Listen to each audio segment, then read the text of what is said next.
Nathan, I think James Maddison has basically done your job for you this week. Oh, Here's hi, what James. Maddison said after the match. He said, "In the second half, we were a lot better once we figured out the build-up. They press man-to-man all over the pitch and they leave a lot of space in behind.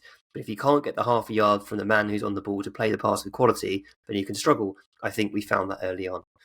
And then he adds, "The gaffer is always going on about how he wants the other winger at the back post, and it's an absolutely brilliant cross from Sonny. Brendan is listening and learning and taking on what the gaffer wants him to do, and he's scored a couple at the back stick, so fair play to him," which I thought was a really interesting insight. I mean, we can tell from the way we play, but Johnson is really, really good at attacking the back post. Yeah. So they again.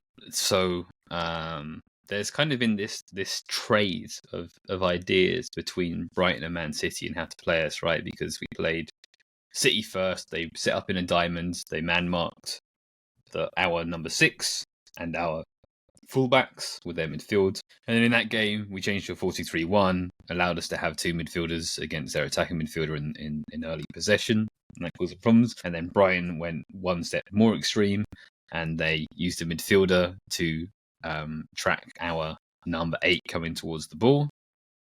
And we played City, and they used the same idea. And then Brighton used the same idea with, in my opinion, just a slightly more extreme way of doing things, which is allowing their right centre-back Van Heck to follow James Maddison all the way up the pitch. And I mean, this is kind of what I was talking about with the City game. This is kind of why I was like, it gave us some problems, but I feel like long term, this isn't the solves. Ange Ball defeated, right? He's been found out. You can just have your centre back march all the way up the pitch to the opposition box, because obviously that's risky. And obviously, eventually, once they tired, and we were able to bring on fresh legs in those situations, that 3v3 where you've got one centre back and 2 fullbacks on the last line, to deal with that, the threat of that for 96 minutes, you're gonna have to be Man City to not concede 2 goals. Basically, I feel like a difficult match to watch, a difficult match to be at the stadium for, a difficult match to cope through, because like Brighton turned the ball over in our early build-up again and again and again, and broke up our play and made things difficult and made us rush our players.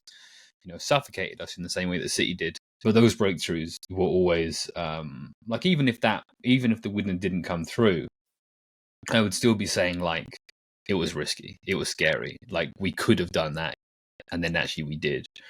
And I think maybe both our goals come from, in some extent, use of Richarlison in build-up play, use of his hold-up play, and I think that will be. Focus on that and improvement on that will be where we best take advantage of teams who try to man mark us all the way up the pitch.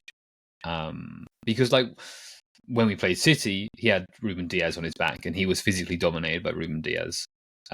Whereas Dunk, a good defender, absolutely a good defender, but not someone who's just going to shut Richarlison out of the game.